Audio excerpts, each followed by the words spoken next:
Mm-hmm. Mm.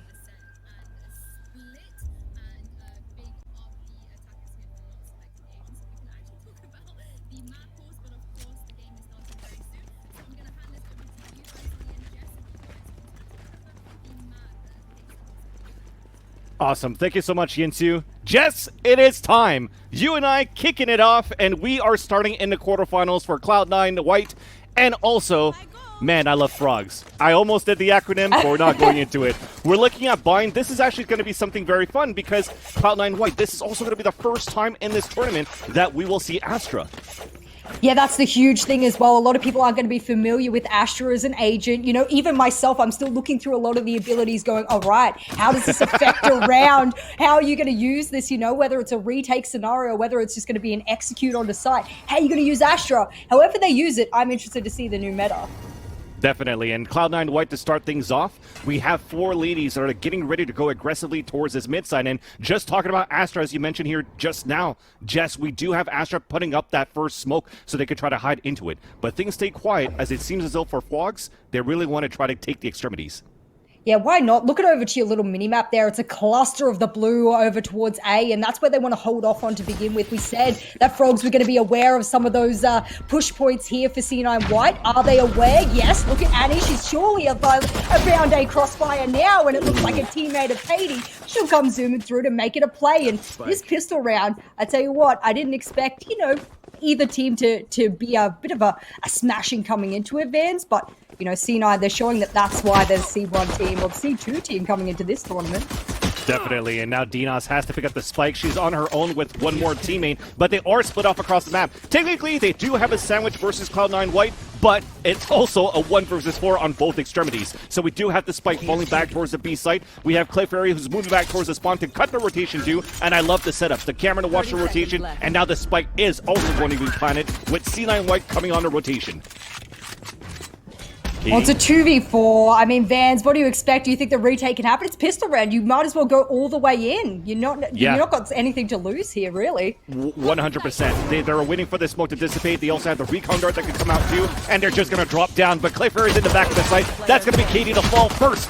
But they are holding down as much as they can. Dinos is only going to be able to take one more, and the defuse will come back for Mel, as that was basically a ball of trades for Cloud9 White coming out into this B site. They're really good post-plan positions as well. I mean, even though you're going up against a 2v4 and then once you get that first initial kill or 2v3, it doesn't really matter. The crossfires are still strong. Even as the smoke dissipates, it doesn't matter if your position's given up. You know your teammates got your crossfire from across the site. Really well done. Good first round. Good momentum boost here for C9. And if you're Fwogs, you want to stop that as soon as possible. But when you got pistols going up against, you know, is that a bulldog I see over there? All I'm saying is it's going to be a difficult round here.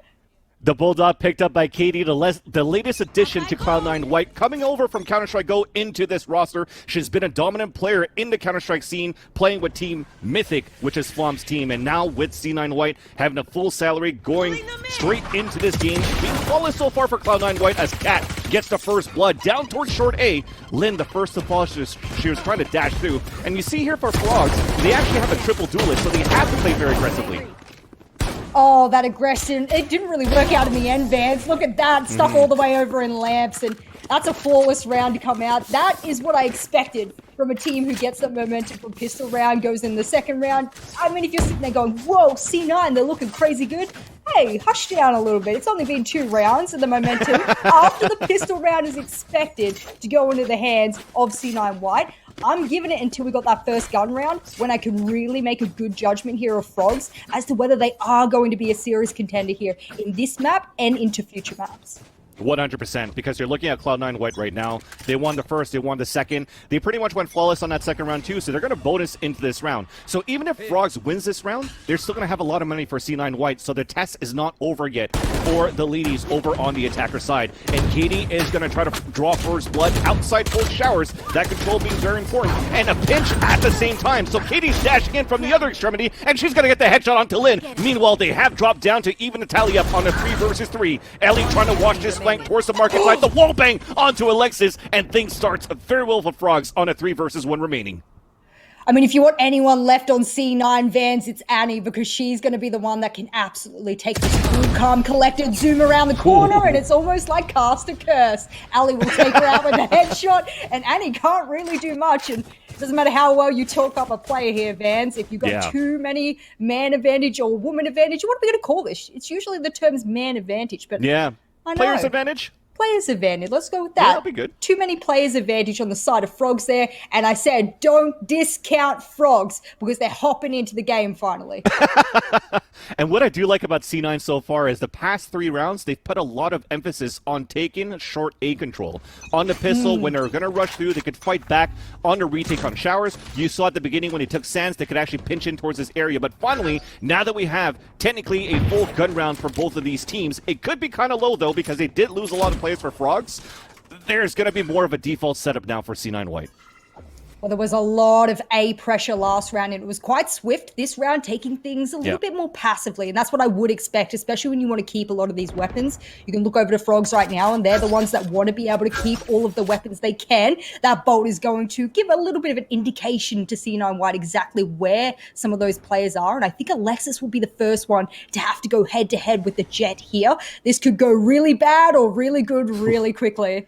I just saw in the X-ray though, somebody was watching that flanking. Katie pushed all the way out too, so 2 ladies pushing out towards showers control. They're trying to trade it out, and it works out. So Katie is out on a deserted island. She's going to have to take down as many as she can before she falls, and she's only good for 1. Now Ellie twitches, back with 2 more teammates, moving back towards the short A, but that Nebula just got popped up here by Katsumi. That doesn't allow for them to get any of that map control later on.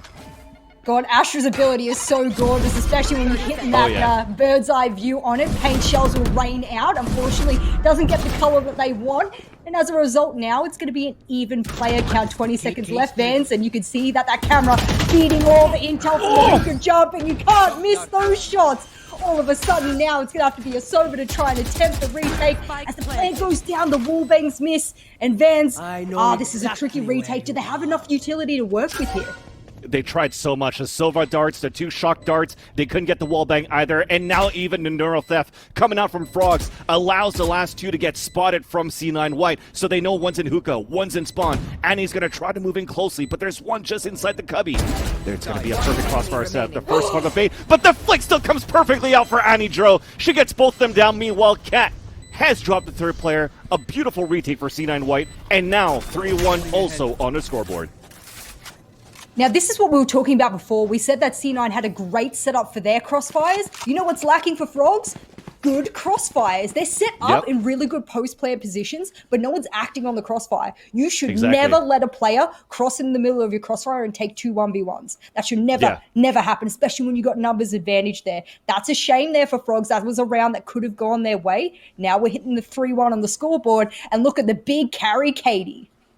Oh man, and even then, looking at Cloud9 White on that retake too, right? They had the luck of the timing, I guess, versus Fwogs, because you looked at the position as you mentioned, Jess. They had 1 in the cubby, 1 towards a shoulder, and they were really focusing more on hookah instead of spawn side, thinking it was going to be the first point of contact, but it wasn't the case. C9 White, like we said, makes it 3-1, and they're looking for this map control now for the attackers of Fwogs towards this long B side.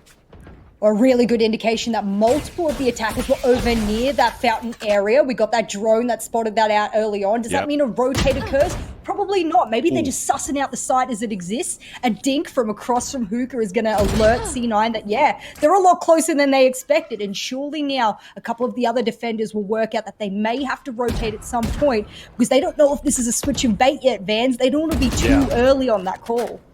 Well, now that Dinos also shot from the Octagon side, they know there's at least 2 players now towards this B side. And looking at that minimap, you see that Spike also rotating, and we're about to have this hit towards this B side, and also this Brimstone ultimate. If it's going towards Elbow, it's going to do so much damage to allow Fwogs to get into the site.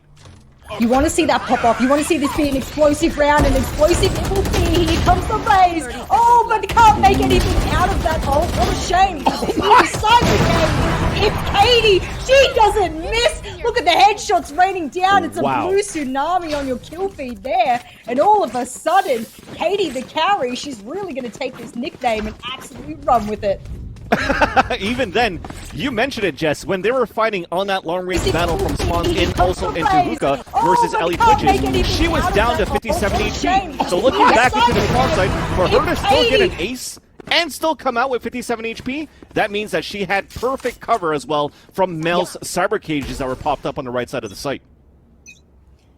Oh, my heart is racing here, and probably more for C9 White than it is for Fwogs. I think their heart's going to be racing for a much different reason here.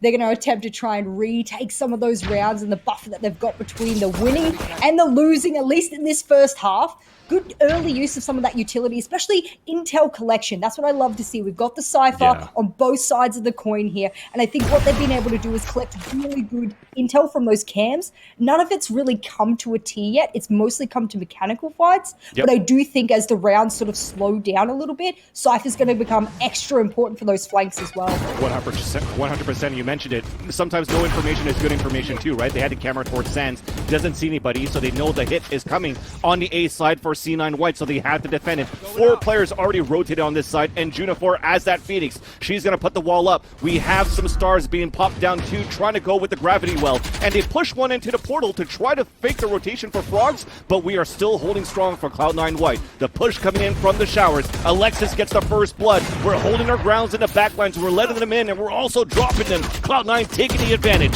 Cat now trying to spray through the double boxes. Katie now with the knives out. She's only got one left as she whisks a few towards that Brimstone. At least a spike has been planted, and as I get it, I do get the caster blessing. I call her out in the knives. She gets 2 out of them after.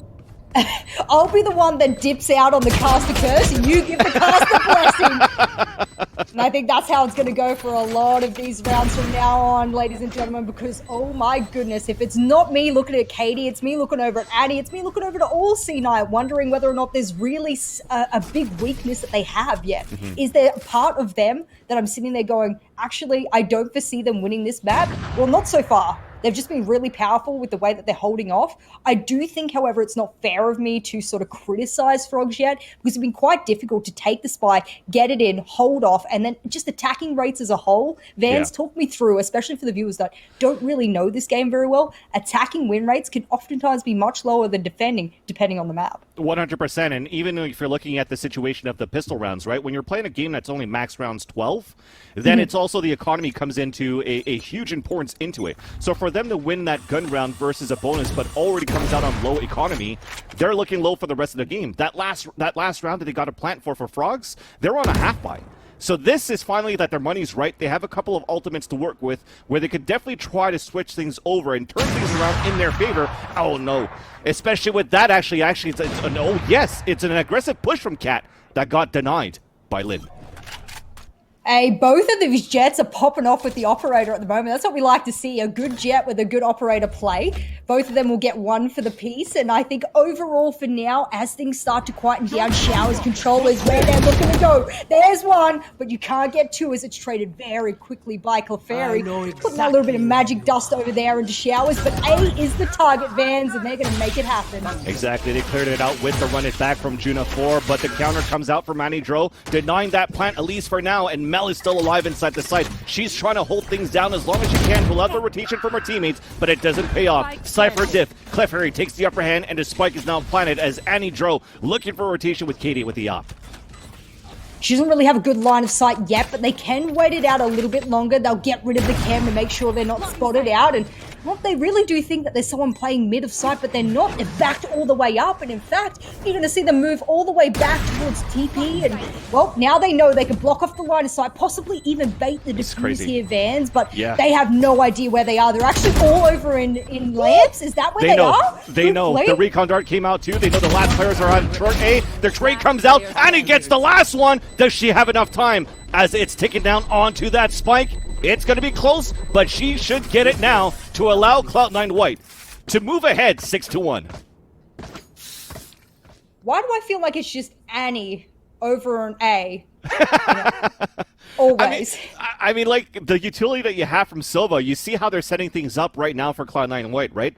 They're always putting Annie Droll towards this B side and putting a lot of emphasis and focus towards the A side. Why? Because if the recon dart comes out, or an Owl Drone spots a bit of information, or there's any type of aggression, well, Cat, her stars could be thrown anywhere across the map. She could do it from the A side, slow things down with gravity wells, trying to daze them up as well with the Nova Pulse. And if it doesn't happen, and they hit towards the A side for Fwogs, then you already have 3-4 players there. Well, there you go. Looks like C9 could do it all. They're very prepared with all of their utility. Speaking of utility, that's going to give Annie the indication that it is probably going to be a pretty hard push through hookah. Yeah. They can fake it out and bait it though, and that's going to be almost a dink happening over towards Fountain. If they could hold off on this long spot, and I'm thinking for Katie here, the big thing holding off on this angle is if once that smoke dissipates, you're in such a crucial power position. Doesn't matter. Katie says, I don't need the smoke to dissipate. I can do it through it. It's one of those moments, if you come from Counter-Strike, it's like, hey, there's a pop flash, counter 3, and shoot. Same thing right now with the smoke coming down. She counts to 3, she gets the shot. At the same time, Frogs have lost their battle for hookah control at the beginning of the round 2. So to sum it up now, it's a 5-on-2 in favor of Cloud9 White. Clayfairy, with her teammate now as the Phoenix, being Juna4, have to work together with this. But look at the amount of traps that are being set up. You got stars being placed towards the short A. You got stars being placed towards the teleporter too. They're trying to have everything on lock, and it's going to be probably a contact for C9 White. Oh my god. Oh my How is god, that man. going to happen? That is a gravity well going for the spray through the blaze wall and the second kill onto Juna4. And that is map denial through any obstruction so far, Jess. They're not having a chance even walking through any type of smokes or blaze wall to get map control for Frogs. You know, that's terrifying. I would be sitting there as the Frogs players or even the support staff sitting behind the scenes right now going, you know what? We're using our utility to the right effect. We are walling. We are making sure that we're smoking the way that we need to block and obstruct lines of sight. And C9, they must be doing scrims somewhere, somehow, where they just shoot through smoke. They're just like, all right, girls, where do you think we need to shoot? Okay, shoot through here. That should be about head height. Yeah, that'll do. And that's how I feel it's been going for C9 White. Oh boy, the showstopper down towards the market. Very aggressive, as you notice as well. Katie is going with a Vandal, leaving the operator for Mel, so they could actually double up towards the short. So much map has been given away from the Frogs. Look at them. They're all close down towards that spawn sign, and that was a beautiful push. I love an early Raze aggressive push as well, because when you play it right, you can collect a couple of players early on. C9, Annie coming out and showing what C9 White can do, and that's a good shot. A missed opportunity there for Katie, though. She's been popping off. We said she's the carry. Unfortunately, she misses a couple of really crucial shots there, but they still have the numbers advantage, and guess what? That's going to be elevated by Alexis, who goes, alrighty, I'm going to get my shots off as well, and Cat, the play gets down, but that's really nothing said or done, really, for C9 White. I mean, Vans, what are we going to say about Frogs now? They were able to walk away with one round. I thought it might be a little bit of momentum mover. I don't know. It looked pretty well. It looked pretty good, right? I know they lost a player early into the round at market and from the showstopper, but at least when they're holding back towards spawn, as Cloud9 White has that confidence to continue to press forward. They had perfect trades. They almost had a perfect crossfire, but just a little bit too far behind was Dinos trying to get that wall bang onto Alexis Marie down towards that market into cave. So they have to try to work a little bit better here for Frogs to be good on these trade setups because, like you mentioned here, Jess, the smokes, everything else that they're doing for Frogs currently is perfect. Well, there's going to be some shots raining through that cloud burst to begin with, and C9, they know how that can work in their favor, so you don't want to be on the receiving end of that one. You can see the Cypher dancing through the wall there, hoping that someone comes peeking on through. And if you're Katie right now, you don't want to give that up. You don't want to get a short-range engagement with the op. They just bait it out with a little bit of a quick peek. Surely a tailwind out of there, but doesn't quite make it. Stuck on the wall. And I think if anyone's got something to do, it's Juna4 here. I love it because they've created a diversion. Juna4 is inside the U-Haul with a Bucky at the same time. The spike will go down, and there you go. She does get the kill. Owl Drone out from Annie Droll on the rotation. So everybody has already rotated from C9 White. Clock is taking on that spike. We do have the ult from the Astral Storm coming out here as we are going to try to cross over, but that's going to kill all noise. They don't know if it's actually going to be fully diffused so far. They have to run through, and as they run through, it's a trade for trade. But Junifor stays alive. She's now in the cubby. She's keeping this spike up, but no, she pulls out a curveball, and Annie Jo gets the timing for the kill. And unfortunately, it's going to be C9 White that's going to take the round overall. I tell you what, I'm going to call it here right now, Vance. I'm going to say it. The truck spot on A is Annie's domain. Oh, yeah. Don't plant there. Don't plant there. Don't go there. Don't challenge her there. Don't do anything there. Okay? If you want to go plant on B. For the love of God. If Annie's still alive, don't do it. Because every single time a plant has happened, she's the one that's been able to get that clutch or the defuse of some kind. Yeah. And then it's just completely left Fwogs in the dark. They're 8 rounds in deficit, Van. You know what else is scary, though? Because if they decide to go B, who's playing there? It's still Annie Jo. So it's a tough one for Fwogs, unfortunately, right now. But like I said, the utility is perfect. I mean, they had the right way to get into U-Control or U-Haul to get the spike down while they were keeping the shower side busy. They notice this right now. You look at C9 White in their position, there's always only maximum 1 player so far for Cloud9 White. They're putting a lot more emphasis, like I said, towards mid-side control. Well, this is one of the slowest starts to any of the rounds we've had so far. And I suppose when you've got a best of 3 to work with, you do have to slow things down. Shower control desperately being rained for, and that Astra will come popping. Katie shows that she can wield that operator to great effect, and a run it back doesn't really have the effect it needs, although it does spot out the player playing over towards Shroud, and oh no, a quick peek from Katie means it doesn't work. That's correct, because now as they're focused so much on bench, they had the crossfire from the double box. Now only Clifford by herself as she's able to get Katie in the air. But again, we talk about the trade opportunities, Jess. It seems to be on the upper hand for Cloud9 White because those trades always come instantly for the ladies on the defender side so far. That's probably the biggest indication for me. A team that has really good synergy and coordination and comms is a team that's able to trade almost instantaneously. If you can keep that numbers advantage or just keep it even throughout your match, then that's something that shows me that you're a team that understands the value of player advantage. That's how I'm feeling at the moment. That's why the scoreline's reflected so. I'm hoping that changes because we love an underdog story, but it's feeling pretty one-sided for the moment. Yeah, especially going with a triple duelist setup right now for Fwogs. I mean, they have a 6-player roster as well, switching over Onion and Junifor from time to time, but that's a plug-and-play. If it's Junifor not playing and it's Onion playing, they're still going to play the Phoenix instead. So it doesn't really change much to the synergy or the strategy for the teams of Fwogs. So going with the triple duelist, you have to be fairly aggressive. And you see it. They're trying it, but it's not working out. Mel is doing the same thing. She drops 2, and now it's already a 5-on-2 situation. Yeah, Annie's read well into this. They know Spike's dropped over towards Fountain. Why not pop a couple of those bolts over towards it so you can collect someone on the run and the retake? Clefairy will be able to collect something back. It's a late trade, but it's a trade nonetheless. And now C9 knows that their positions are given out, but this is just looking like an awful sandwich, a pinch that you can't get out of, all the way over towards Fountain, and it's done. I would say that was almost as close as you get to a flawless when you lose one of your players, as Mel had already done exceptional damage over towards B-Long. Oh yeah, and Clefairy, mind you, we actually had this in our notes, and thank you, Yinsu, for letting us know it. Clefairy, this is actually the first time that she's playing an FPS, by the way. So playing with 3 months ago? Yeah, first time she's playing an FPS game, probably not touching any tactical shooters at all, and here you are in the top 8 at least for the game changers. And this is great because this is going to be a very good experience. You're looking at the interviews of the Fwogs themselves. They're looking up to C9. They're excited for the matchup. The scoreline won't mean much because experience is going to be very important moving forward into other stops of the game changers throughout the year. Yeah, absolutely. We can't understate that enough as well, because even just in this particular tournament on its own, you could look up to multiple different players, multiple different teams, and know that no matter where you place, mind you, they made it to playoffs. So really, it's not like we even, are going to trash talk them that much. They made it to playoffs. So they're here for a very, very good reason. But they get to turn to other players and go, wow, I went up against whoever their inspiration is. I learned A, B, C, D. I come back next year and I absolutely wreck you. That's what we want. We want to come back next year, and it's a revenge tour here for Fwogs. And now that you get to move on here to the second half, we do have a technical pause, or maybe even tactical pause, because at this point, that pistol round is oh so crucial for Fwogs to try to come back into this game. What do you think they should do right now on the defender side at this point?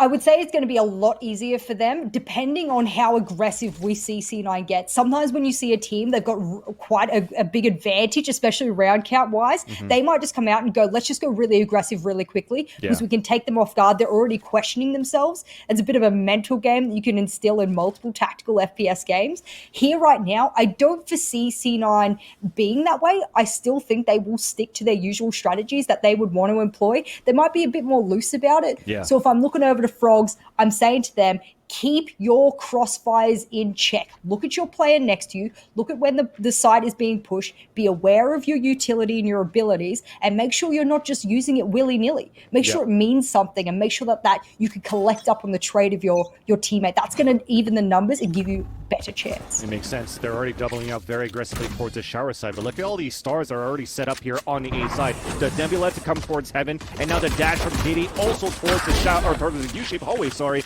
and it's going to be Mel and Katie drawing first blood, 2 to fall, and that is Shower's control lost. You still have one more inside the U-shaped hallway. It's going to be Ellie Twitches, who also unfortunately twitches down to the ground.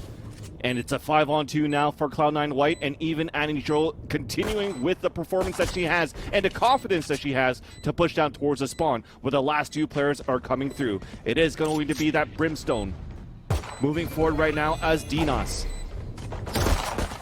Yeah, the stun did come out actually from that one. That was really nice. But they're going with the right clicks, and Dinos does get the kill, leaving only now 4 players alive, but a great positioning, and it's just going to be an aim battle for Katie to drop the last 2. Easy pickings to put them now at match point for the first map of the series. This has gone by a lot quicker than I expected, I will say. Mind you, you and I had a bit of a discussion about this particular map before it started, and we actually said, which map does this actually favor? And we don't have a lot of stats to go off for Frogs, so we can really just look to C9 White and go, how does this map sort of buy? And I look over to my notes right now, and it goes, C9 has a clear lean towards maps like Ascent and Bind. So I'm sort of sitting here going, yeah, this is probably going to be a good map for C9 White.